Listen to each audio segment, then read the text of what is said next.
Hello, everyone, and welcome to Movie Goodness, where we examine life through cinema here on the KB Radio Network. I am your host, Kevin Reed, and let's dive into the world of The Boys. We are going to recap the first four seasons of Prime Video's satiric superhero television show. This show has I don't know, for those first four seasons, really redefined the superhero genre in more ways than one. And the reason that we're going over the first four seasons is because the fifth and final season of The Boys is set to premiere on April the 8th on Prime Video. And I firmly believe that it is the proper time to end the show because it was almost getting to the point where it had overstayed its welcome. And as good as this show is, you don't want it to burn, you know, you don't want it to jump the shark. So right before it jumps the shark, let's go ahead on and put a pin in it. And I am excited and worried at the same time because I want it to stick the landing. I want this to be a epic conclusion to the story we've been following for the past 7 years. 7 years, and not fall victim to your typical television shows that leave you wanting, and not in a good way, leave you so disappointed and knowing that you're not going to get a conclusion or even some closure to some of these plot lines and stories that we've been following since the beginning. And so I'm hopeful that it's going to nail it in the end, but I'm also a little skeptical, not because of anything the show is doing, just looking back on history. But in case you haven't watched The Boys and this is your first time and you want to dive into The Boys, but you don't want to rewatch four seasons of television, and I can somewhat understand that, but I can implore you that it is worth it. It is really worth watching The Boys because me talking about it is not going to do it any justice, but I'm going to do the best I can. And so I did watch the four seasons of The Boys, and we're going to go over some plot points, some storylines that have carried over all four seasons, and will continue on in this upcoming fifth and final season as we prepare for that season's premiere. And so I'm not going to prolong the time. Let's dive into The Boys, this satirical superhero show that premiered on Amazon Prime Video. At least it was called Amazon Prime Video when it did premiere. And it is based off of a comic book series of the same name written by Garrett Ennis and Derek Robertson. And it was developed for television by Eric Kripke. And the show is executive produced by Seth Rogen. Yes, Seth Rogen, who's given us some really good television. And a lot of people don't even realize it, superhero-wise. Going all the way back to Preacher, which was a pretty decent show that was on AMC. And he also produced Invincible, which is also on Prime Video, the animated superhero show. And now, well, not now, but here he gives us The Boys as well. And this show premiered on July the 26th of 2019. And back in 2019, just like Netflix, Prime Video dropped everything the same day. And so all 8 episodes were dropped at the same time. And so we got to experience all of season 1 in day 1. And that's how I got hooked to it. Now on Prime Video is week to week. Everything is week to week now, which is fine too. Which is fine too. But man, what a time when we got to see all of those episodes at one time. And at that time, The show was the most watched series released by Prime Video. It was that big of a juggernaut in the pop culture zeitgeist. Everybody was watching The Boys. They couldn't believe, like, wow, this is super. 'Cause you got to think about it. In 2019, you got Infinity War. So we were in the height of the MCU, and to get a stark contrast to what we've gotten from Marvel and even DC, it was like, this is a superhero show. But it was widely celebrated by not only the audience but critics alike. Everybody enjoyed the show. The series stars Carl Urban, Jake Quaid, Anthony Starr, just to name a few. But we'll go through them all as we go through the season.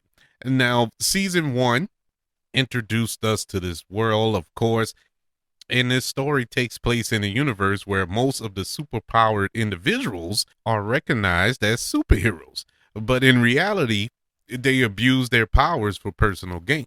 You know, and it automatically, you're thrust into this, like, okay, this is a quote unquote fictional reality, but that's reality. Just imagine if somebody had superhuman abilities like these individuals do on this show. Man, the grasp for power will be unbelievable. Look at people who don't have power now. I'm talking superpowers or super abilities, and look how they act trying to gain power from normal people. I can only imagine if they had abilities. My God, we'll be in trouble.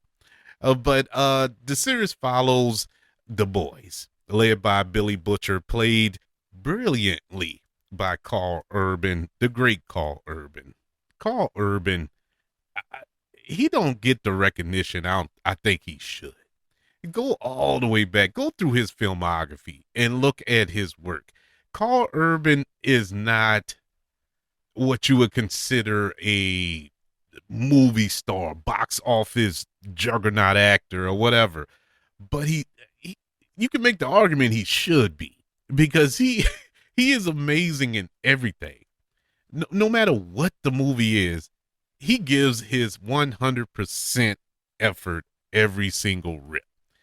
And for him to lead this show and be the character that he is, because he's the hero of this show, but he acts more of a villain. He's more of an anti-hero type, but it's understandable.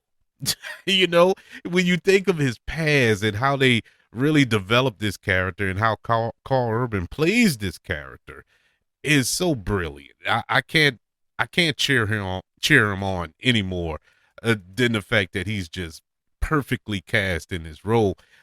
He has his own group of vigilantes looking to take down Vought International and expose its corrupt superheroes.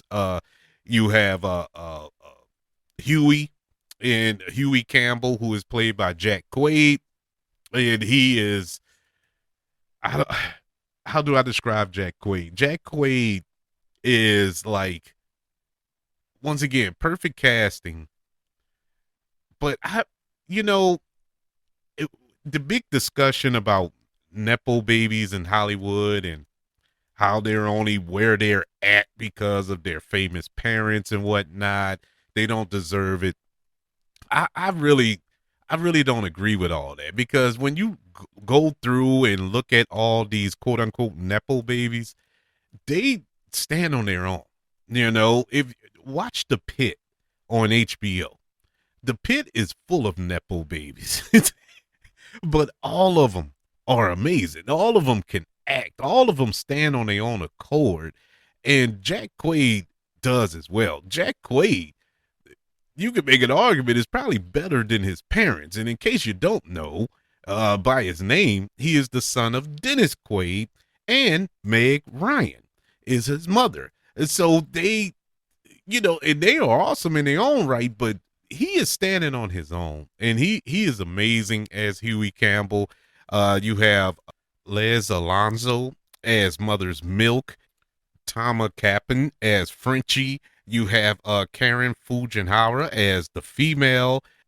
A real ragtag group of individuals. This little task force known as the Boys. But the show in the season starts off in, I would say, epic fashion. Um, Huey is standing outside with his girlfriend. They're kissing. They're standing on the curb. And suddenly, out of the blue, Huey's girlfriend just suddenly spontaneously combusts. At least that's what you thought at first, because it was just like the blink of an eye. And then we find, as the camera, and they showed it in all of his bloody glory. And as the camera whips around, we see a trail, like skid marks, and it's the speedster A Train portrayed in the show by Jesse T. Usher, and he's like a variant of the Flash, and he just blows through it. It was accidental. It was accidental that he demolished this young lady, but he kept going. It was a literal hit and run. And so this sets up Huey, at least his hatred towards the Seven. And the Seven is this group of quote unquote superheroes that were created by Vought International. And the Seven is led by Homelander, played excellently by Anthony Starr. Anthony Starr, who I watched on that show. It was on Cinemax. I can't remember the name of it. He played a ex-con who's posing as a sheriff in this small town. Why am I blanking on the name? But anyways, it is it Banji? I think it was Banji.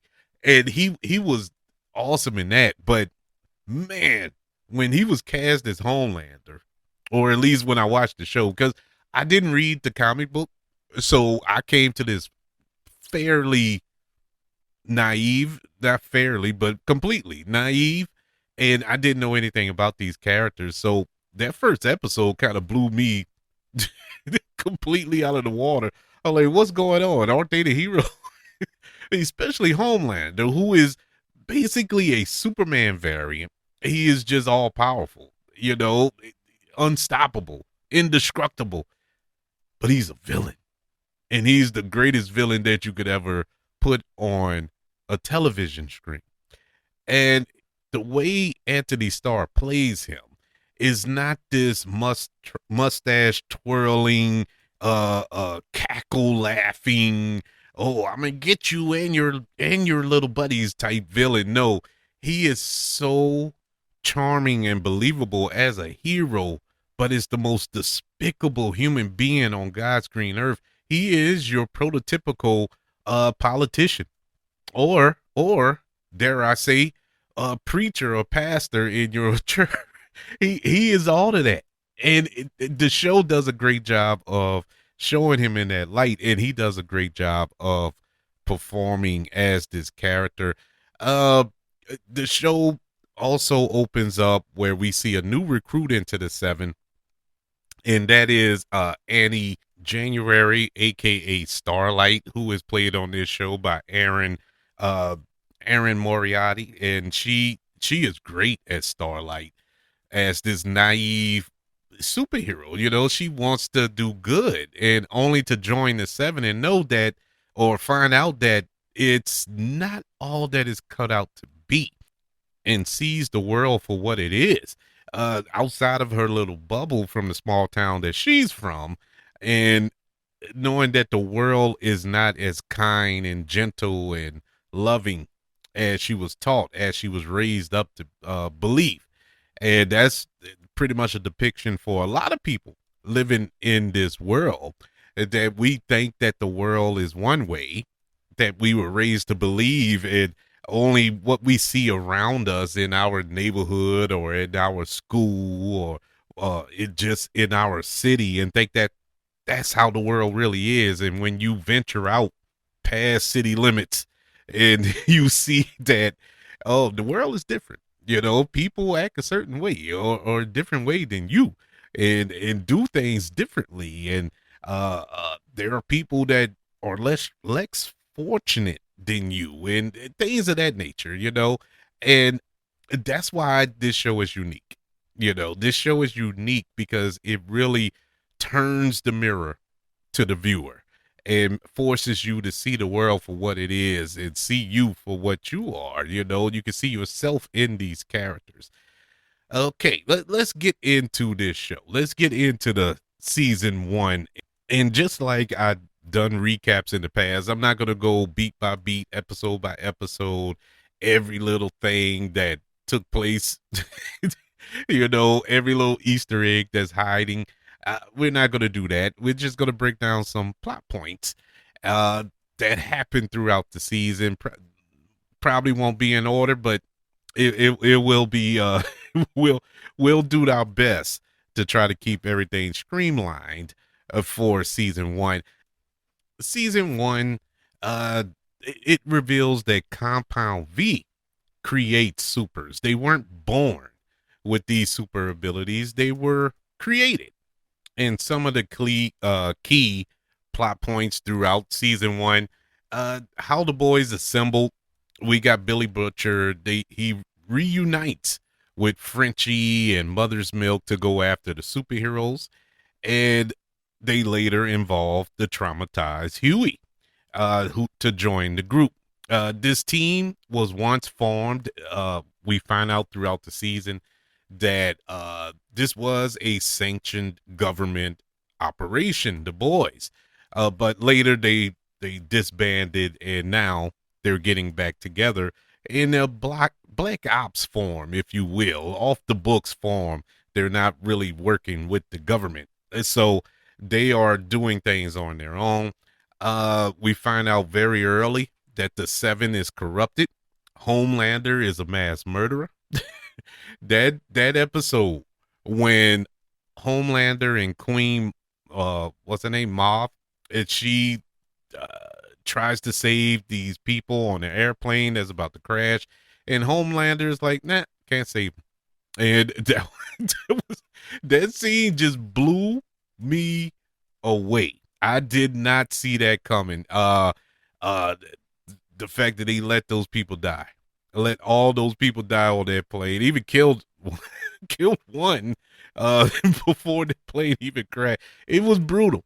It was brutal to watch, but man, that set Homelander up to be just this diabolical individual throughout this show.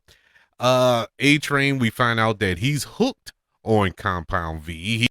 And our Aquaman variant, the Deep, we see that he sexually assaults Starlight once she joins the Seven, and that was a very uncomfortable, very uncomfortable uh uh episode and situation that had long lasting effects not only on the Deep but Starlight throughout the show, not just that season. We get the connection with Hughie and Starlight in this season. After Starlight joined the Seven, only to discover that the team was cruel, they were corrupt, and just flat out evil. And she falls in love with Hughie, and she later sides with the boys, uh, giving them a little advantage, being as though nobody in the boys, with the exception of the female, but nobody else have superpowers. And so it was good to have her on the team, even though she was working mostly undercover, uh, not undercover, but as a mold, if you will, to work against Vault. So she still was a part of the Seven, but she was working more with the boys. Compound V exposure. The team discovers soups weren't born but created by Vault with this compound, and that's a secret they work to expose. Uh, a lot of these individuals believe that they were born this way. Starlight believed she was born with these abilities, along with many others who have this ability. And it is discovered that parents were injecting themselves or their newborn babies with this compound in hopes of them becoming a super, a soup, as they called them on the show, and hopefully become a part of the seven and live better lives. Uh, Very, very disturbing to hear that. Didn't think that would disturb me, but it did. In the climax of this season, Translucent, who is one of Vaught's quote unquote heroes, he's killed by the boys. Which is crazy how they did it, man. Had him in a cage. They stuck a bomb up his butt and basically blew him up. And Homelander, he kills one of the executives, Stillwell, who is played by Elizabeth Shue on the show. I mean, oh my God, disturbing. The way he killed her with the heat vision through her face was brutal, man. But season one ends with a twist. And it was an awesome twist. It was an awesome ending to that season. All throughout the first season, Butcher, who was pretty guarded with his history, with his own personal stories, we knew about his wife, and we assumed that his wife was dead. They talked about it throughout the show, that she was dead, and she worked with the government as well, and so on and so forth, and believed that Homelander was the reason for this. Well, we end when Butcher finds out that his missing wife was indeed alive. And not only was she alive, you would think they would stop there. No, but she had a child. She had a son in this little tucked away home somewhere. And then it was revealed that that wasn't Butcher's son. That is the son of Homelander. And so not only did the Homelander take his wife, they conceived a child together. You couldn't get more brutal than that. That's a fate worse than death, bro. I'm like, man, that still stings, and it's still, in my humble opinion, one of the best endings to a season I've seen in a very long time. I scratch my head to find a better twist to a season finale than the one we got in season one to the boys. I really, they are great. I'm not saying it's nothing compares to it. No, they have had great season finales, great twists in shows and movies. But I mean, this was just epic. This was amazing, man.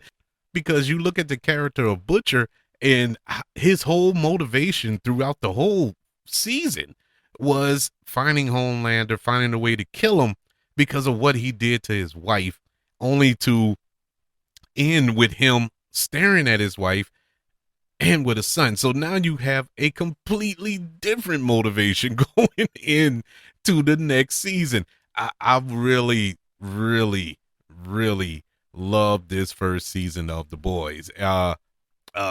Did it affect the next three seasons that I watched? It did, in a way. I did enjoy all of the seasons. I'll just put that out there now.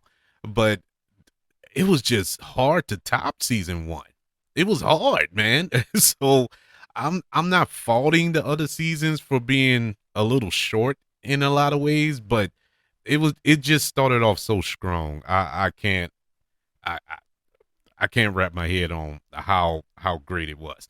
And so that was season one, pretty much in a nutshell. Let's go into season two of The Boys, where the story continues the conflict between the two groups, the boys and the seven, or Vought, if you want to go real deep in it. Now, the boys being aided by Starlight, they continue those efforts to bring down Vought. The conflict is worsened, however, as we just mentioned, with Butcher learning that his wife is still alive, Becca, and she is being held captive by Vought with a superpowered son fathered by Homelander. We get introduced to a new character this season, uh, Stormfront. Stormfront, who has a very sketchy past, just to put it plainly.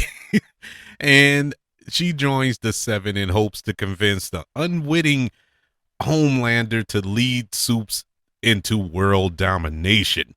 And this was the point of the show where we took it to a whole nother level. Season one was kind of contained, with the two groups warring with each other, and it was basically contained between those groups. Now in season two, we get a more global effect from Vought and what's going on, what's their main motivations going forward. This was, I know I praised season one, but this season was so well written and so well constructed to the point where it is one of the better season twos. You expect a drop off, but it wasn't much of a drop off in season two. Season two premiered September the 4th, 2020, in the midst of the pandemic, or at the eve of the pandemic, I must say. Oh, and it dropped the first 3 episodes on that date. The remaining 5 was released weekly, a stark contrast to the first season that was dropped all at once. The second season received, just like the first season, viewership records for Prime Video, and it got praised for its theme, storylines, and performances, in particular for Cora Urban and Jake Quaid and Anthony Starr, and the newcomer Aya Cash, who plays Stormfront. Now, I'm not supposed to like Stormfront, because Stormfront was a racist. I mean, a white supremacist to the core. But I love that character. Don't ask me why. I hate her. I hate the character, but I love the character. It all at the same time. But let's go over the plot points, or plot lines in season two, starting with Stormfront. We see her rise and fall in this season. Stormfront, at one point, was known as Liberty. She joins the Seven, bringing a racist Nazi agenda that crazy enough gets Homelander's attention. This appeals to him, this new agenda, or not new, but this agenda from this alt-right Nazi racist superhero. And she is revealed to be well over 100 years old, 100-year-old Nazi, and she's the widow of the founder of Vought. But with that being said, Homelander has found a mate, in a sense, and Stormfront was looking for a mate, and she found it in Homelander. So they were the perfect pairing going forward, which is a scary thought to think about, with those two leading the way, or leading the charge of these super beings in this universe. Plot point number 2, you have Homelander and Becca's son, Ryan. And throughout the season, we have Homelander trying to train Ryan, but it's just not connecting, because Ryan wants a father, not an instructor. So you got that toxic parenting thing. And the relationship with Stormfront leads to disaster, because all of his attention is basically drawn to Stormfront at this point in time of his life. And so in the final battle, Ryan uses his power to save his mother, Becca. But in doing so, he accidentally kills her and severely maims Stormfront. I mean, he almost obliterated, but he did kill his own mother in that final battle. Our third plot point: throughout the season, the team works from the shadows, I should say, to expose Vought and this Compound V. and Starlight is acting somewhat of a double agent inside the Seven. Another major plot point: you have Queen Maeve's leverage against Homelander after she sees that Homelander and Stormfront are gaining too much power together. She secures some blackmail footage from the plane incident in season one when they abandoned that plane and killed all those people. And she's using that to force him to stop his plans and to save Butcher at the same time. Our other plot point for season two: multiple characters are killed by this mysterious exploding head thing at a congressional hearing. It, and the season ends to reveal that it was Congresswoman Victoria Newman. And she is the killer, and revealed to be a suit, at least revealed to the audience, of being a soup who has the power to blow your head off your shoulders. And so the aftermath of it all, Vault's reputation takes a hit when Stormfront is discredited as a Nazi, and the boys are cleared of all their charges. Hughie, he takes a job working for Newman, unknowingly that she's a soup and a murderer, but he takes this job working with her. Our characters, their little story arcs throughout the season. Butcher, he vows to raise Ryan as a good person, following the death of Becca, because this was her last wish, in spite of what happened, that he basically killed his mom. She still employs Butcher to raise him as his own, raise him to be a good person. Homelander ends up alone and humiliated, having lost his love interests in Stormfront and his own son Ryan. So he took a big L in season two, but he's still influential inside of the Seven because he's Homelander. Starlight and Hughie, their relationship strengthened despite the high stakes danger that took place throughout the season, and they moved towards working to take down Vought legally. This is the reason why Hughie took the job working for Newman. And so this is all to take less risks, working with Butcher and the boys, where they probably would end up dead, doing the will of Butcher. And A-Train and the Deep.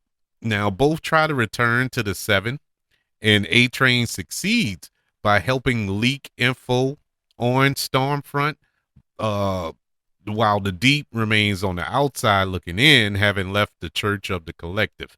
And so this is where we leave off in season two. Season two had a lot going on, and a lot of internal conflict, global conflict, higher stakes, yet stayed centered throughout.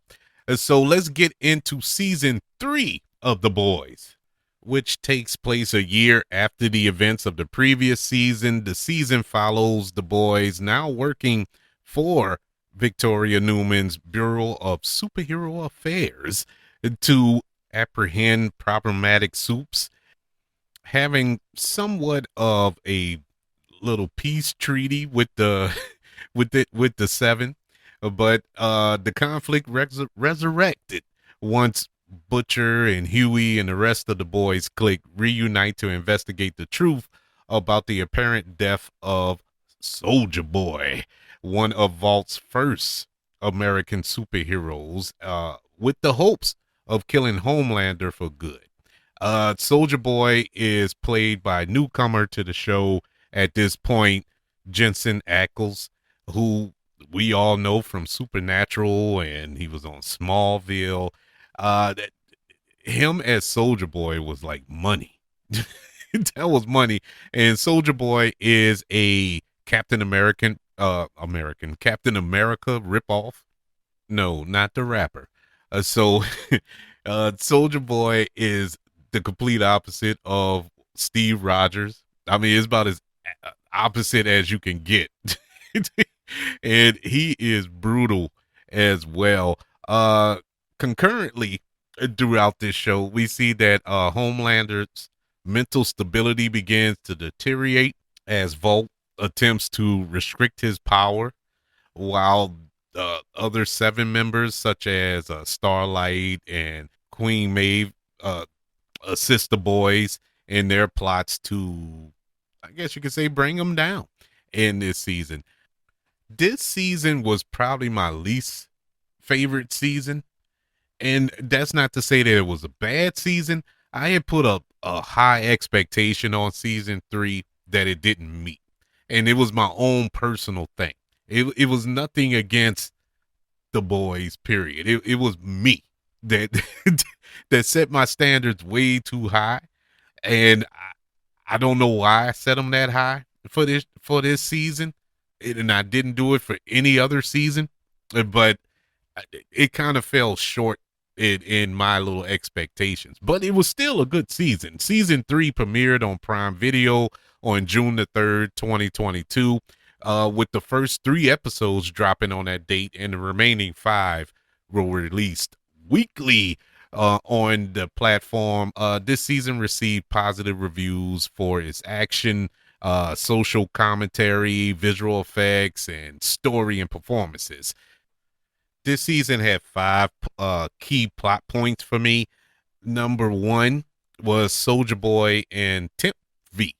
The boys find Soldier Boy in Russia, who can beam energy that depowers soups, and Butcher and Hughie take temporary compound V to fight him, but it causes fatal side effects. And this is where I was kind of like bouncing off the walls with this, because I didn't like the fact that Huey and Butcher was taking the compound V. It just felt kind of jumping the sharkish, like they couldn't find another way to continue on this story unless you gave them superpowers as well. I just didn't like that. Now, once again, if you remember me saying, I didn't read the comics, so I don't know if this happened in the comics proper. And even if it did in the comics, I wouldn't wouldn't have liked it. I didn't care for that. It took some of the intrigue away from it. I don't want a level playing field with these guys, because the whole thing for me is normal human beings taking on these superpower beings, and I want to see how they can defeat them without having powers themselves. And that was part of the reason why season three was kind of for me, and that was a big plot point that just, I don't know, just robbed me of a little joy throughout this season, even though I did enjoy the season. One of the other plot points that I did enjoy was Stormfront's suicide. that pretty much affected Homelander, but not in the way that you think. Homelander, he breaks down at that point, and then he realizes he can do whatever he wants. And now you have a Homelander with the cuffs off. And from that moment, from that point on, man, his power just surged. And I'm not talking about his superpowers, his power within Vault and outside of Vault in the world. And it was that is a scary thought, a scary thought, and we got to see it all play out. The other plot point, the big battle in the finale. In the finale, you had the team, they take on Soldier Boy to save Ryan, who has chosen to follow his father, Homelander. And we find out that Homelander is the son of Soldier Boy. Uh, Genetically, in some, he was cooked up in a lab. We find all this out in season three, and so Ryan is technically Soldier Boy's grandson. So he chooses to follow the family business, go into the family business there, In that final battle, we see Maeve. She loses her powers because of Soldier Boy's ability to drain you of them. But in her final ditch effort, she destroys Soldier Boy in this kamikaze sacrifice, uh, which was pretty epic, I must say. But this doesn't kill Soldier Boy. It basically just puts him back in a comatose state. So uh, with him being sedated and recaptured, Homelander publicly reunites with his son Ryan, and a scene that I must say, it just all I could think about was MAGA. When I looked at this scene, when one of these spectators put their hands on Ryan, which angered Homelander, and Homelander publicly executed this man in front of hundreds of people, and they all cheered. And at that point, you knew that Homelander is pretty much unstoppable. There's nothing you can do to stop Homelander. To wrap up season 3, our characters, Victoria Newman, she's set to become the vice president of the United States. Starlight, she quits the Seven, and she also abandoned her hero persona as well. Butcher, he's diagnosed with a fatal illness due to his continuous taking of temporary V. So this is how we leave off season 3 of The Boys. As I said, wasn't my favorite season, probably my least of all 4 so far, but an enjoyable season nonetheless. A lot of story pushed forward and a lot of action in this season. I think there was more action in this season than previous seasons, but still didn't quite get there for me. And so we move on to season 4, just this previous season of The Boys.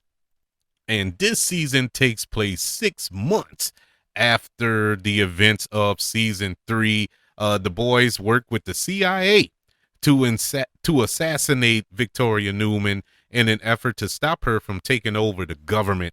Also, you have Newman is closer than ever to the White House and under the thumb of Homelander, who is consolidating his power, if that makes any sense.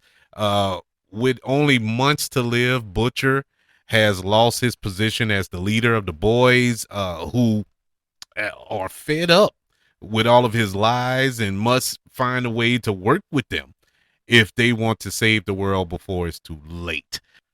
This season is the first season that shares continuity with the spinoff Gen V, which the first season premiered right before season 4 began in 2023, whereas season 4 of The Boys premiered on Prime Video on June the 13th, 2024, with its first 3 episodes dropping on that date, and the remaining 5 released weekly. As always, we were introduced to a few new characters this season. Susan Hayward, Valerie Corey, and Jeffrey Dean Morgan joined the cast this season. Another Supernatural alumni as well.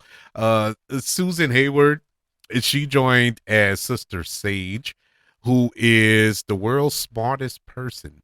And Valerie Curry was not star, but firecracker in this show. Another racist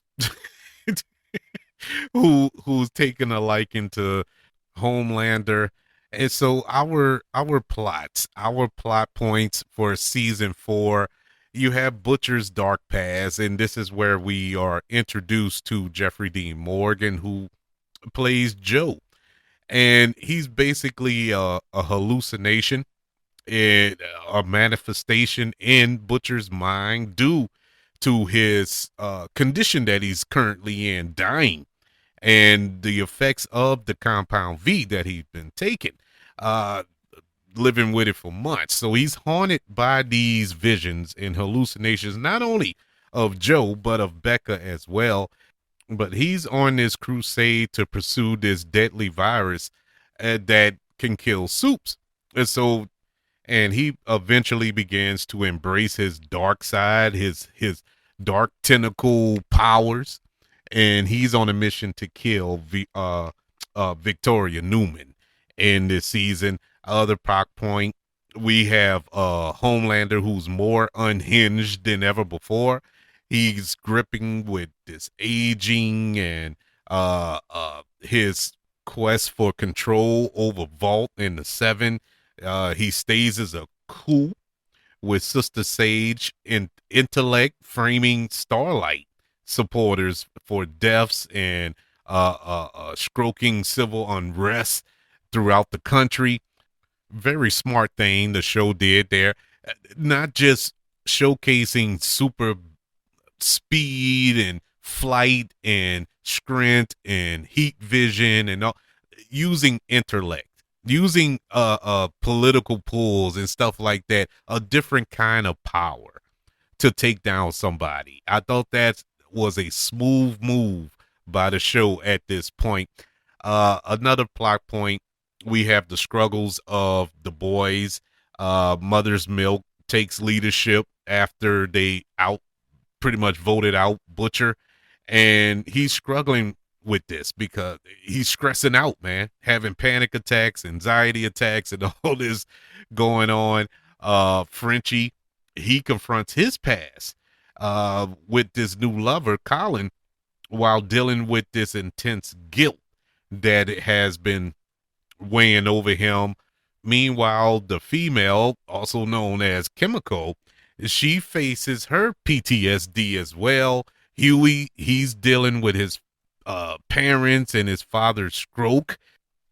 Hughie's father, played by the great Simon Pegg.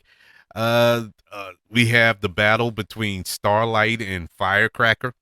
Uh, Annie, she attempts to drop the Starlight persona, but is pulled into this toxic media feud because of all of these staged assaults orchestrated by Homelander and Sage and Vought. And so she's pulled back in and she gets into this feud with Firecracker, who is basically the female Alex Jones, that is preaching just lies, to the masses. And in the final chaos, the season ends with Homelander effectively taking control of the U.S. government after Victoria Newman is murdered. And he declares martial law and placing the boys on the run as the world falls to chaos. Butcher, he drives off. He's obtained the virus. So he has that to use against Homelander and the other soups.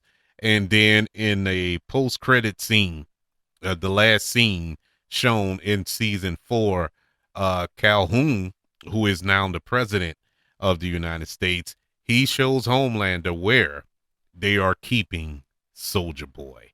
And so we are promised a Soldier Boy return in this upcoming 5th and final season, and I can't wait. I am excited for season 5, and I am hyped up, ready to go. Can't wait to see how this all ends. How will they finally take down Homelander? Because at this point, just killing him won't do justice. He'll be a martyr. So you really got to destroy the legacy. You have to destroy the character before you can destroy the person, and that's going to be, I think, the biggest task for season 5 to kind of wrap this all up. But are you excited for season 5 of The Boys? Or are you sad to see it go? Or do you wish they'll have more seasons? I don't know if they're going to continue Gen V. I think they are, but I'm not 100% certain. But I would love to see a continuation of this universe in some shape, form, or fashion. But I would like to know your thoughts. Email the show, kbradiopodcast@gmail.com. You can also search for this show on all social media platforms. Just search for the KB Radio Network. Also, don't forget about YouTube. subscribe to the KB Radio Network channel, and like this video if you don't mind. Don't forget about the 5 stars, the reviews, and sharing this show if you're listening on Apple Podcasts, Spotify, iHeartRadio, wherever you are currently listening to Movie Goodness here on the KB Radio Network. Everybody, thank you for joining me for this recap of the first 4 seasons of The Boys in anticipation of the 5th and final season dropping on Prime Video April the 8th. I want you all to know that I love you, continue to love everyone, and until we speak again, you all be blessed.